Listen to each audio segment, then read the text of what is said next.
Good morning, everyone, and welcome to our February edition of the ITAD Association webinar series. And today we're going to talk about how ITADs win or lose enterprise business with reverse logistics. Large enterprises often base their ITAD selection and long-term partnerships on reverse logistics performance. And today's session is going to explore where these relationships break down, what enterprises really expect, and the practical process improvements that build trust, visibility, and retention. We're excited to have Shawn Stockman with us today, the partner network strategist at ReturnCenter. Shawn brings more than 30 years of experience, including over 2 decades in reverse logistics technology, has been a voice in sustainability, ESG, and circular economy practices. And before we begin, as Joe alluded to, we encourage you guys to keep your camera on, if you're comfortable, to stay engaged, and feel free to raise your hand and drop questions in the chat. And I'm sure Shawn will be happy to take a moment to address any questions you guys may have. But with all that being said, I'm going to turn it over to Shawn. Thank you, Billy. So I may not notice a raised hand, so if you do, interrupt me and we can definitely take questions as we go through. Sounds I good. tend to get on a roll and just keep going unless someone shuts me down. So, um, so welcome everybody. Let me make sure I can advance the slide here. There we go. So just a little bit about me. Like Billy said, I've been with this company for 20 years in the reverse logistics technology space. And during that time, we have dealt with OEMs. We've done take back programs on a global scale for OEMs, in which, of course, we have to deal with ITADs and leasing companies, all the logistics providers who are involved in that, and they all tie up to enterprise customers. And so that's me 20 years ago with a front row seat when I was young and handsome. And so we started out, my first exposure to how all this works is with an OEM, a major OEM, in which we were building the tech ecosystem for their global take back program. And that was all centered on their enterprise customers. And so as you go along, you get in the middle of these interactions between the enterprises and the ITADs, the enterprise and the data destruction companies that go on site and do data wipe before shipment. Sometimes it's going straight to a recycler. A lot of things are going back to leasing companies, even nonprofits that are taking donations of IT assets. And you'll notice a little squiggly in the middle of all those lines. There's always room for miscommunication and things to go wrong. And that's what that symbolizes. And so that seems simple enough. But when you really get down to it, there's also a relationship and an interaction between OEMs and the ITADs. Leasing companies and the ITADs and the data destruction folks that are maybe going on site, and maybe that's a separate company than the ITAD.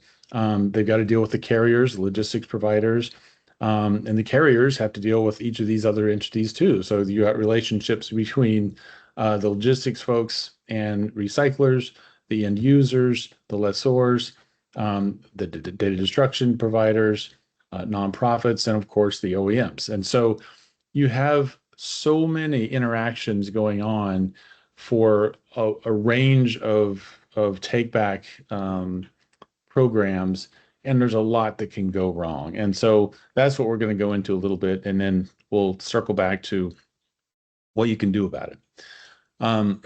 So a lot of folks sort of don't really pay attention to the reverse logistics part. They assume that the market is really driven by the value of the assets and making a good deal and a rev share back, and all that's true. But the challenge really comes down to what the enterprise sees in all this. And from their perspective, reverse logistics has a lot that represents a challenge.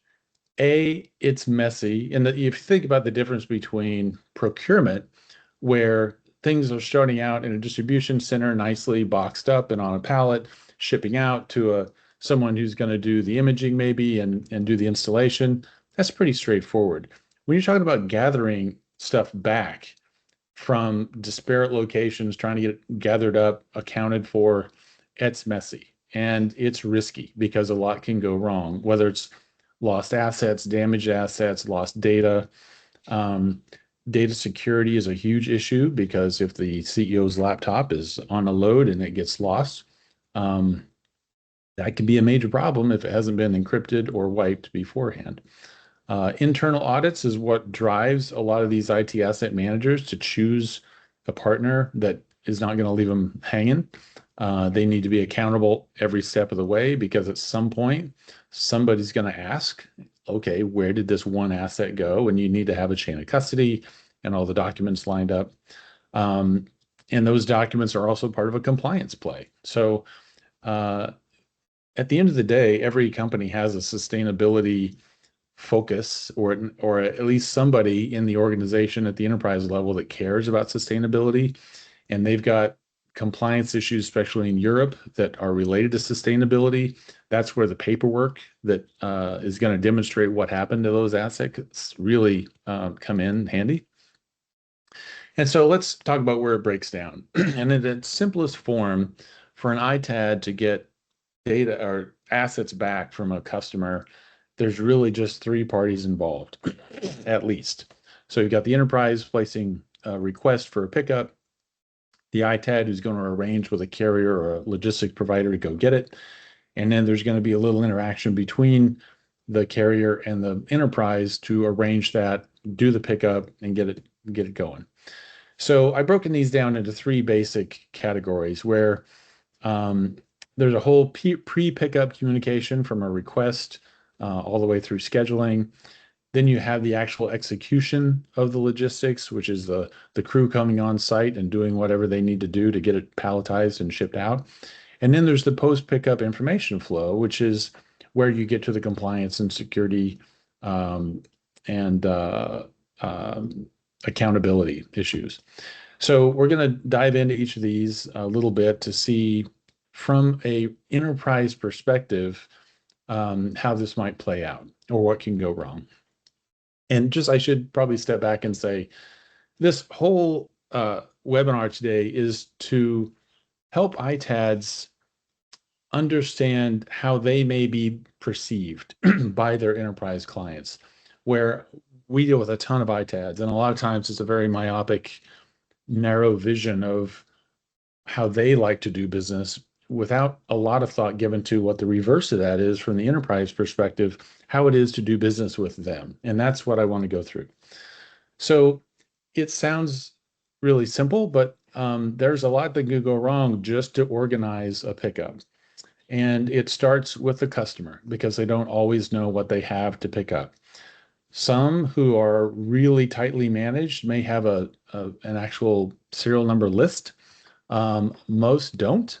They have deinstalled a bunch of stuff. It's sitting in a conference room, and they don't even know exactly what the count is. They think, well, it's about 45 PCs and 14, laptops and 30 or so monitors. And you get there, and those numbers never line up exactly. So first, you're starting with inaccurate asset details. Then the person you're talking to may not know whether that location has a dock or whether all the assets are in one place, or if it's on a campus, how many buildings they're in. So that site information is really critical to get right, and half the time it's not. Um, and then what is the process for communication? Is it just emails and spreadsheets and phone calls? Maybe that's great. Maybe that's not the way the customer wants to communicate. Um, and then there's whether the enterprise system, their asset management system could be Flexera or ServiceNow or something like that. Is there anything happening in that system that helps the IT asset manager keep track of this, or is it all outside the system through emails and something that they will never be able to get in their system, and an auditor will never see in their system? So that's a something to think about. And then how manual is this? How much work is it for the asset manager to work with you? And are all these communications, whether they're phone calls or emails, Could it be streamlined? Is it making you happy or is it making them happy? That's the real question. When it comes to execution, which we've had a lot of experience in, we run the North American Take Back program for a large OEM and have for over a decade, where we have a network of agents and we're scheduling those pickups and making it happen and train the drivers. They're using our app. We've delved into all the things that can go wrong and tried to fix them and have an ecosystem to support that. So every one of these points we've lived, and I understand very intimately how important each is. And so it starts with a clear scheduled date and time to make sure that the actual person on site who's going to meet the driver and the crew know the date and time or time range that they're going to be here.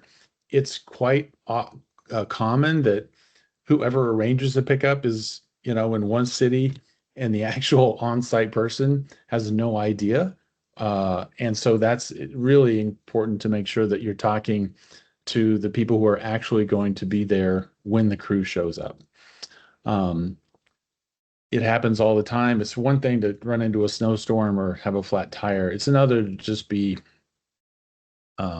late because they didn't plan well enough. That is never what you want, or God forbid they don't show up at all because of miscommunication or you just got a bad crew or whatever. When there's oftentimes there's no pre-call, and so they think they're coming, and they get tired of waiting and they leave because nobody called them and said, yeah, the driver's 30 minutes out. He'll be there soon. And then, of course, you can have an unprofessional crew. They show up in shorts and flip-flops, or they're rude. They smell like a bar. There's all kinds of things that can go wrong, and we've lived those and have taken measures to correct that. But from an enterprise view, they think they're dealing with you. They think, if they got to deal with the ITAD, they're going to think, well, the ITAD sent a crew. And if the folks that show up are in any way not what they expect, or rude or swearing, that's a reflection on you. It's your brand, that's out there. And so that's a risk and something you really need to account for. A very common thing is they don't bring the right packing materials. And some of this, if the customer says they have 100 assets and they have 150 and the crew only brings, 2 pallets and they need 3, okay. But, in our world, we always assume that there's going to be at least 25% more assets than they said. So you plan ahead, you bring extra boxes and materials. And so the crew that shows up and how prepared they are has a huge impact on the experience on site for the customer. And that on-site experience really trickles down to the whole relationship. If it's one thing to have one exception where, okay, generally it's okay, but every now and then you get a bad crew or it's a bad experience, that's one thing. But if you have no control over who's showing up and it's inconsistent and half the time it's not great, that's a problem that's going to erode trust and give them hesitancy to expand any business with you. The other thing is, when it comes to documentation around what they actually picked up, it's pretty important to at least leave them with something that says, we picked up this many PCs, this many laptops, this many servers, some accounting of what actually left the property. It would be great to get a signature on that too. That's what, in our situation, we have a handheld app which summarizes everything that got picked up, and the person signs it. It gets emailed to them as a proof of pickup with their signature and an asset count by type. That's sort of the gold standard. So they need to have something that's a proof of pickup that shows that they released those assets, and that if that's not the same count that arrives or is accounted for when it hits your dock, then you have something to go on to make sure that everything that left arrived. And if they can't track it, if there's no way for them to say, oh, it left here Tuesday, I don't know where it is now. Did it get there? I mean, the ultimate question is, where's my stuff?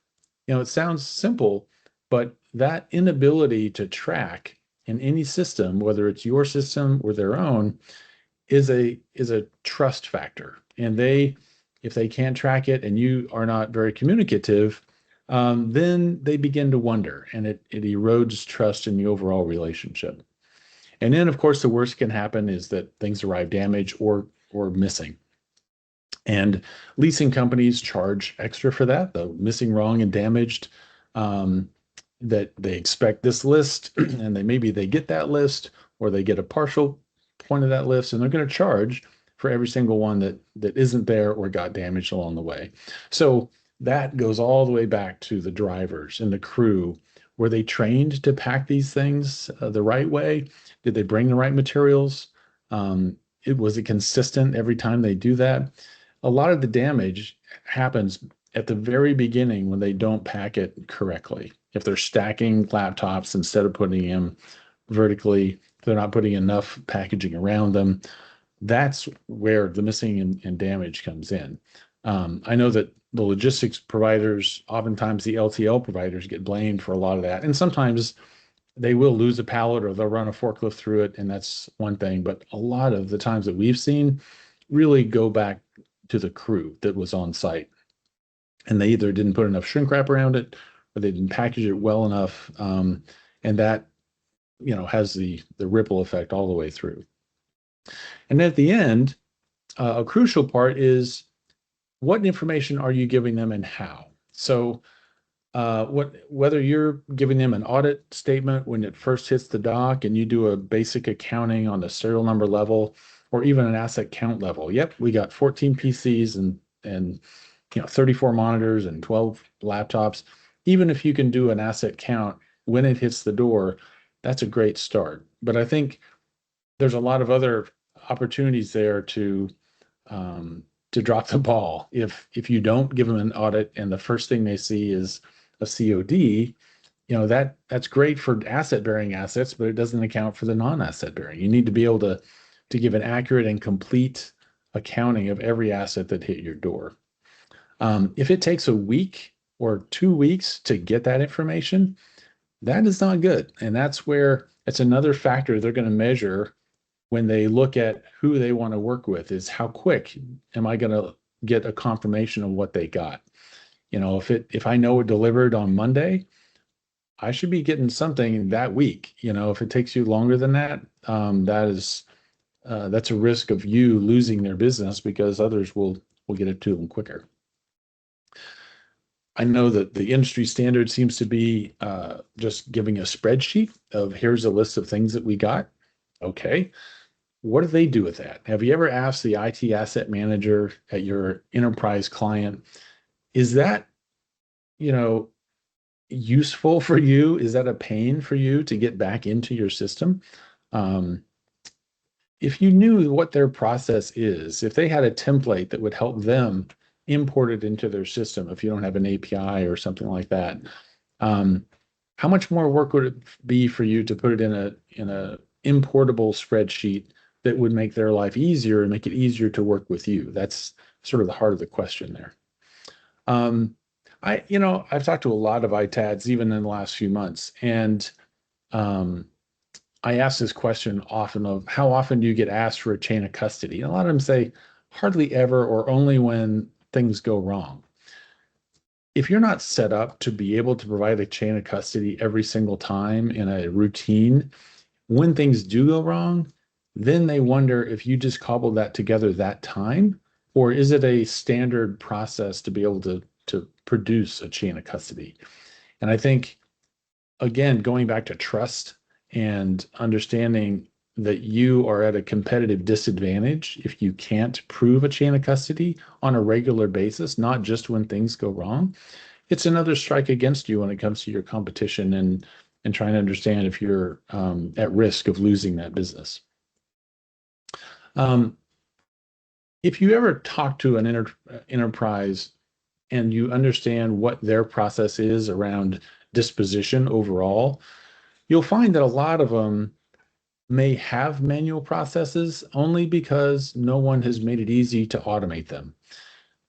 These days, particularly with all the hype around AI, the expectation is that information will become automated in a flow into their system. If you're not having that conversation about how can you automate that that information flow, the next guy is going to have that conversation. I guarantee you. And for an IT asset manager in big organizations with thousands of assets going out and trying to get accounted for, every automation has an immediate ROI. There's a labor cost associated with that. We've got some major enterprises that have a person dedicated to doing nothing but updating asset records for disposal. That's all they do all day. What a waste of time. I mean, that is something that only because the partners they're using don't have a way to automate that, they're stuck in a manual process. So when any of that stuff goes wrong, the most common reactions are that they're going to want more oversight. They're going to want more controls. They're going to be less willing to expand their business with you because if any of those things happen on a regular basis, they lose trust. And they're going to look to shift that volume somewhere else. And if they have other things coming online, if they're buying companies and they're saying, well, maybe that new company, should we use the existing partner? Well, the existing partner has these issues and these issues. Maybe we'll just keep that somewhere else. That's what you're at risk of having happen when any of these things go wrong on a regular basis. And just to give you a little insight into, how we have explored with enterprises, how they make decisions about ITAD, and who they use. This is what it seems to boil down to and again, it kind of gets back to trackability. Can we see what's happening? Do we know when they're coming, when it left, where it is right now, when it hit their door, where it is inside the facility in the process between audit and settlement? Any of those kinds of touch points along the way, if they can't see the milestones, it's a black hole. And that makes them nervous. Every enterprise has a standard workflow for disposal.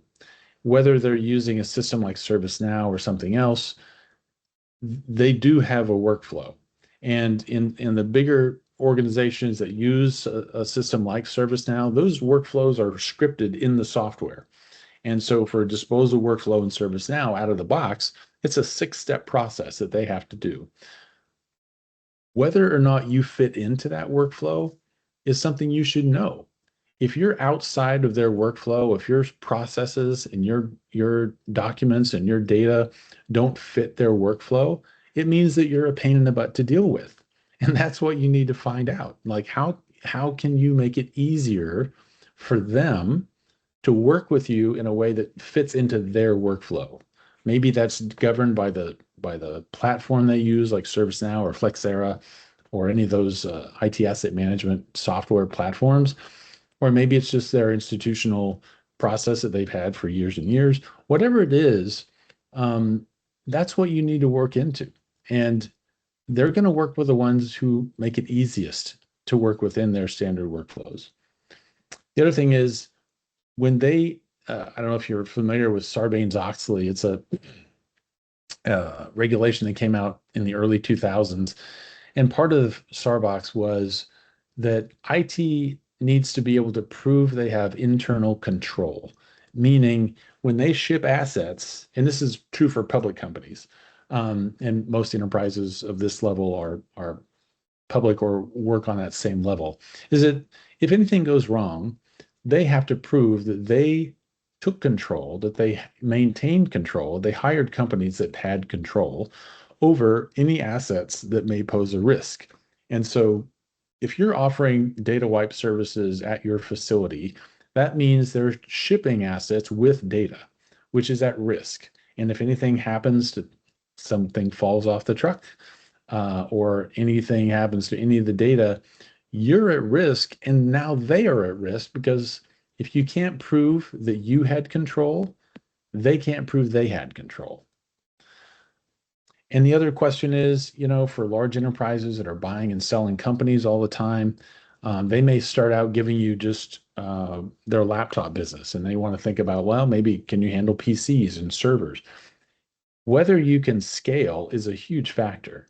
And every manual process is an impediment for scale. And every time that it's difficult or untrackable or inconsistent, those all have an impact on scalability.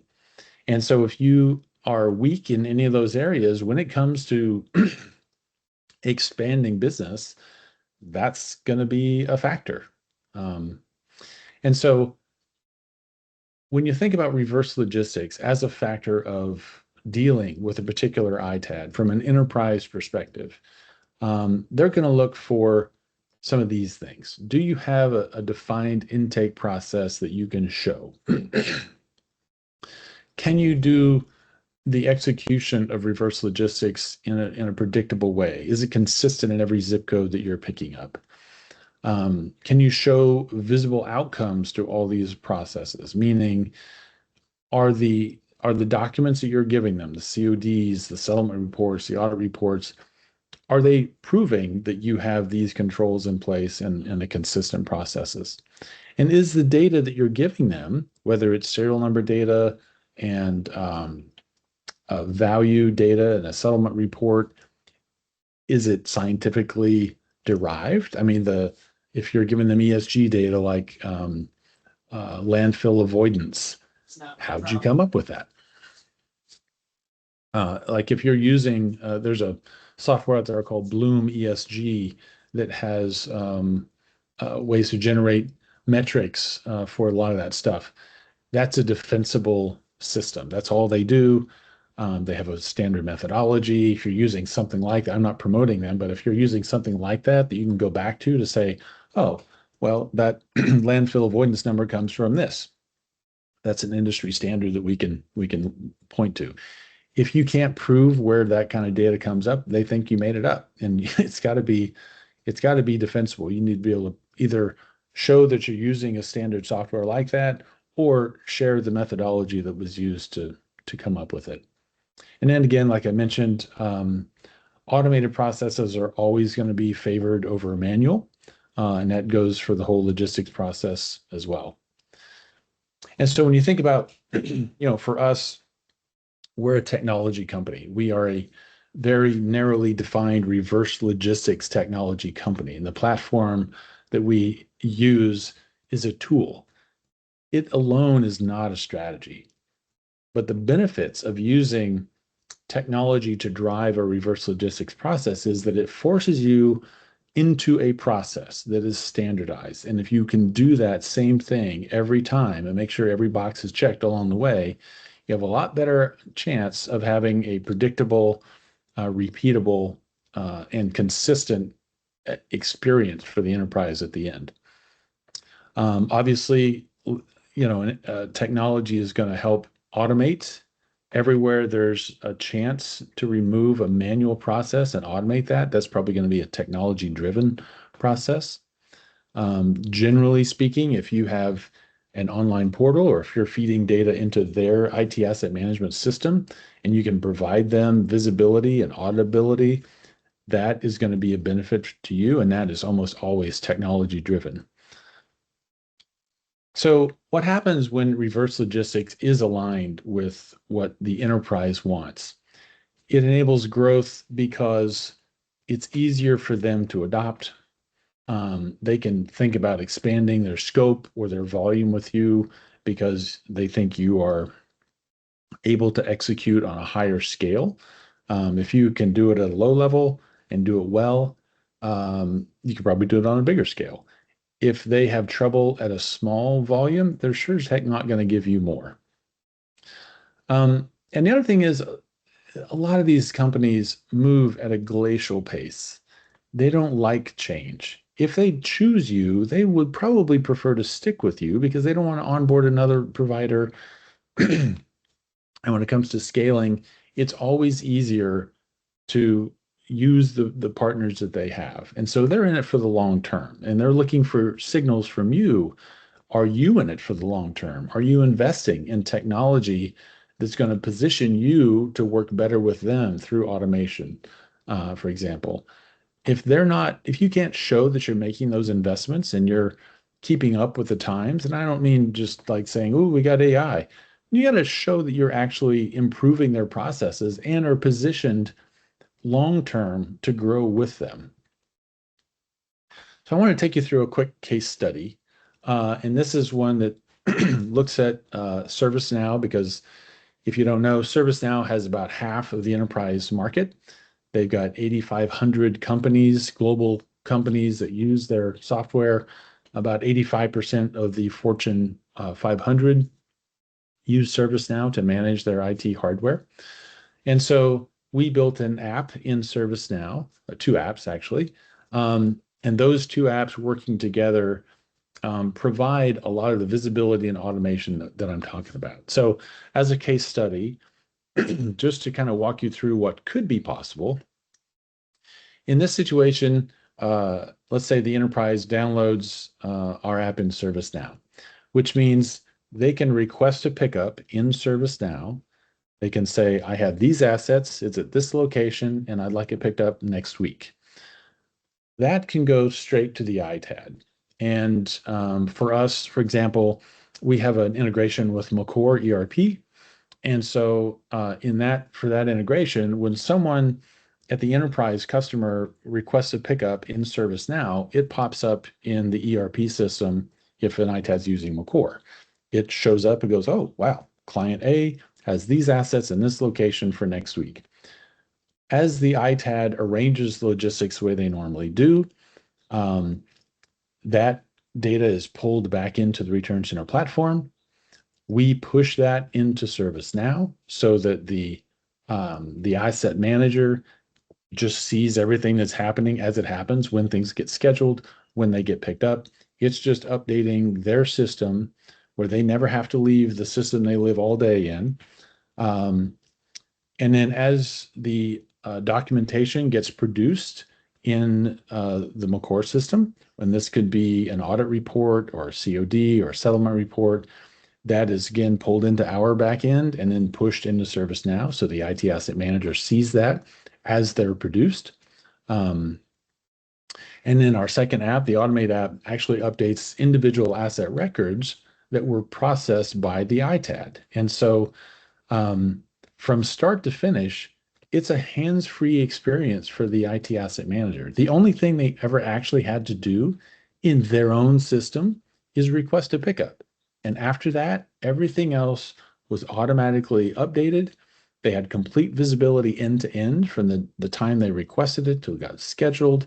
There's a chain of custody built into that system. There's a link to all the documents in that order. All the assets have been updated, and every asset record is linked to those documents.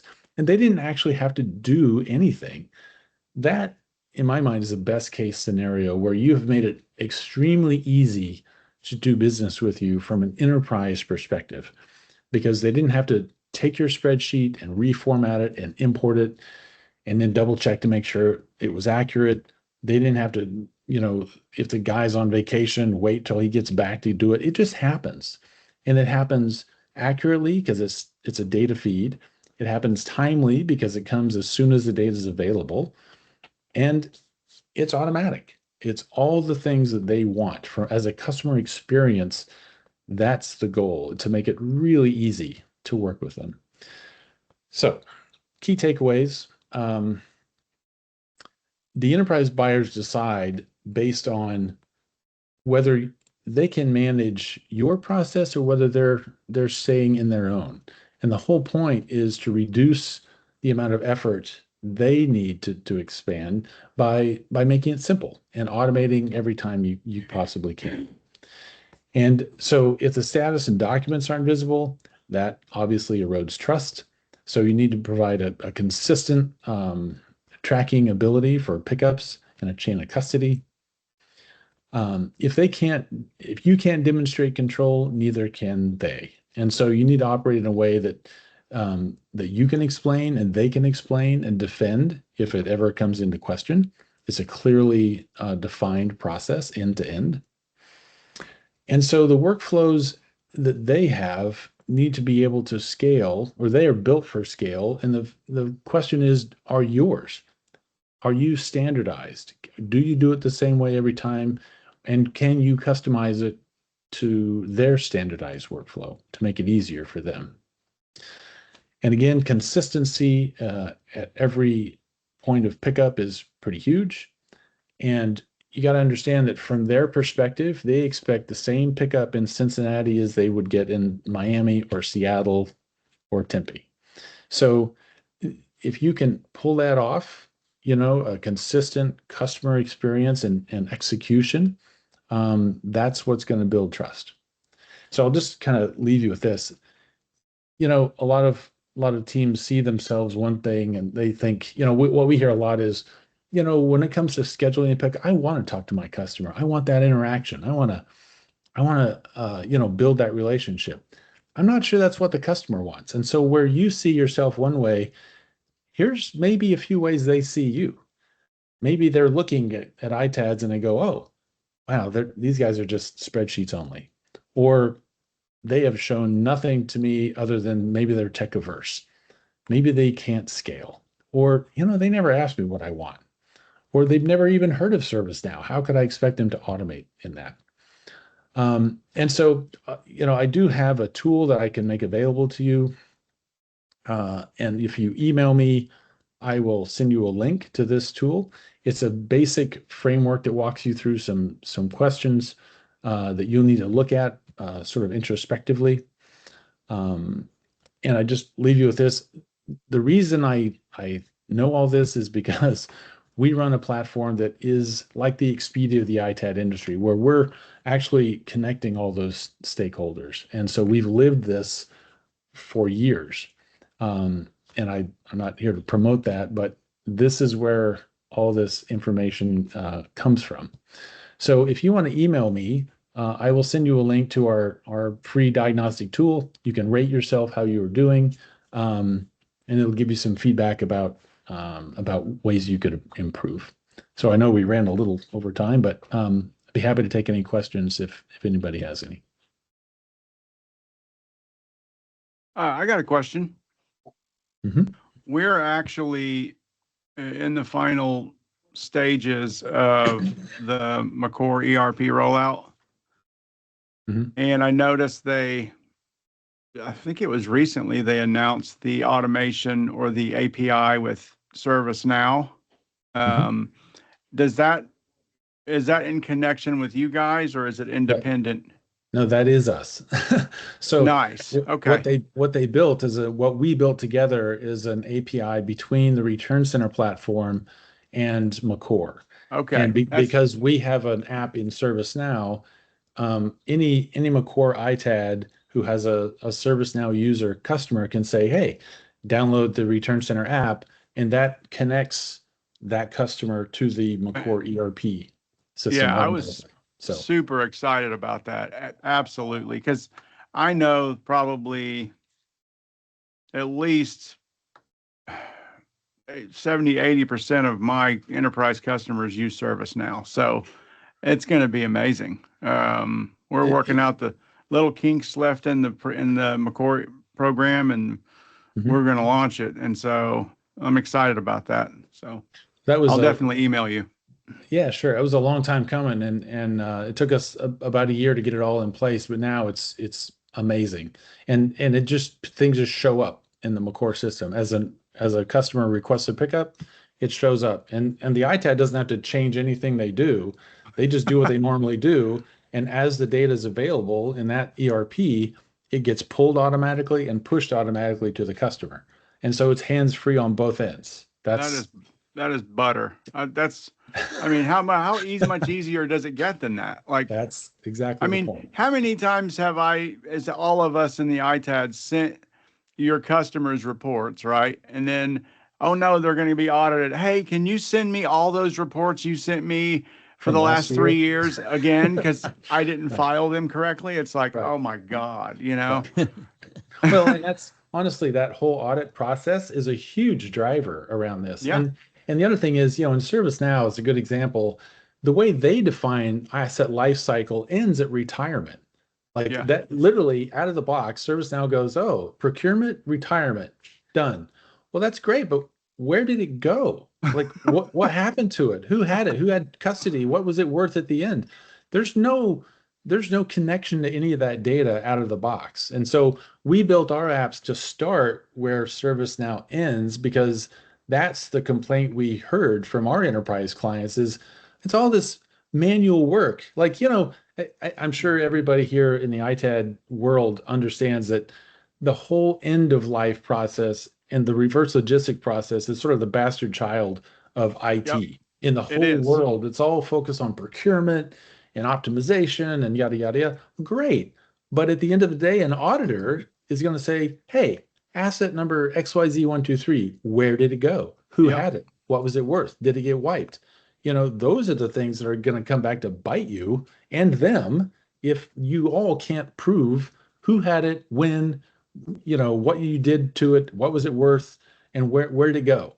And that's exactly why we built what we saw as a gap in what the enterprises expect and what a lot of the ITAD industry tries to produce. And there's this, gap that unless you have a bridge from your system to theirs in some way, that's going to be a series of manual processes that are delayed, Yep. inaccurate. Somebody's out sick, you got to wait till they get back, or they leave the organization, then what? It's in his inbox. Well, that was out of service when he left. Now what? Now they got to go back and ask for it again.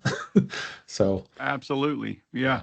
that's It's that's exciting, man. Good job. I mean, it's that's the missing piece of the puzzle, you know. And do you guys, so I noticed the one pack thing as well.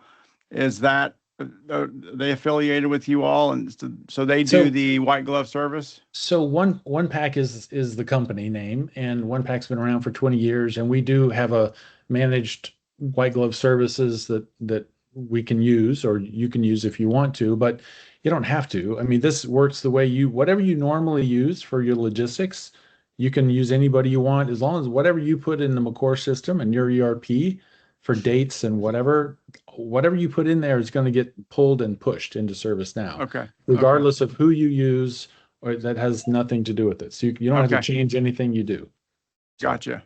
have Okay. another question here. Yeah, Shawn, hi, Neilville, World Data. Yeah. Good presentation. I have two questions, actually. One, it actually follows up on the previous question. So is ReturnCenter actually part of one pack, or is it independent of one pack? It's so ReturnCenter is the platform name. One Pack is the company. We built ReturnCenter, God, I think over a decade ago, and it originally served as a lease return platform, and where leasing companies would send out their return authorizations, the customer would click through and manage that there. Over time, that's expanded beyond that. And so while one pack is still doing logistics and a box program, the platform name is ReturnCenter, and all those services, and not just one pack services, but now ITAD services, and actually we're launching a new competitive quoting part of the ReturnCenter platform, independent of one pack. It's just our Okay. same company. It's a platform name that we're Okay. really evolving into. Because one of your slides had copyright ReturnCenter. That implies, I think, ReturnCenter is a separate company, but it's really like a brand name within one pack. Yeah, it's a DBA. Okay, great. So Nice. we're And, transitioning. So just big story, one pack started as a box fulfillment company, and we did that for a long time. And as we got pulled into other things, we expanded those services, and then we needed a platform, and we built this whole technology ecosystem. And over time, we've evolved from being just a service company to being a platform company. And so now our branding is catching up with the reality of actually who we are. So the platform is driving everything Yeah. else. Good. Nice. Then my second question was if your customer is not on ServiceNow and you, the ITAD, are not on McCore, is there an independent solution that you guys offer that we could tie into our ERP via an API and deal with the customer? I think the integration, ServiceNow with the 80% market share, that's outstanding. But there are a lot of smaller outfits out there that are not on that platform, Yep. and we're not on McCore. So Yep. what's available to us to automate this? So we're working on exactly that. And so the hope is this year we'll have a generic API that we can give out and let you tie into that. We're also looking at other ways for some of the other larger ERP systems to have an integration with them if they are willing. But again, it's sort of volume driven. If you've got some major accounts with a lot of volume, we'll work with you to integrate. So yeah, we're right there with you. We're working on other ways to offer an integration, and that'll come. Great. Good. Thank you. Yeah. Anybody else?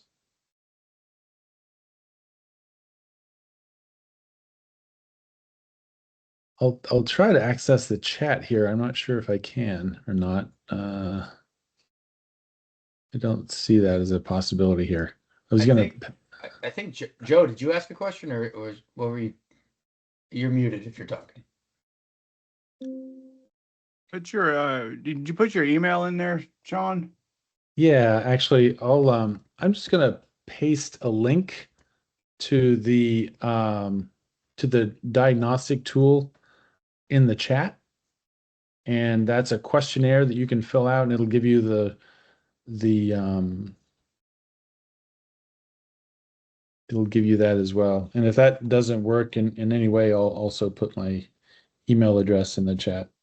And we'll also be sending a follow-up email to all the attendees with Shawn's email Okay. and his email address and what have you. So and a copy and a recording of this webinar as well. So you guys will get that shortly after this webinar.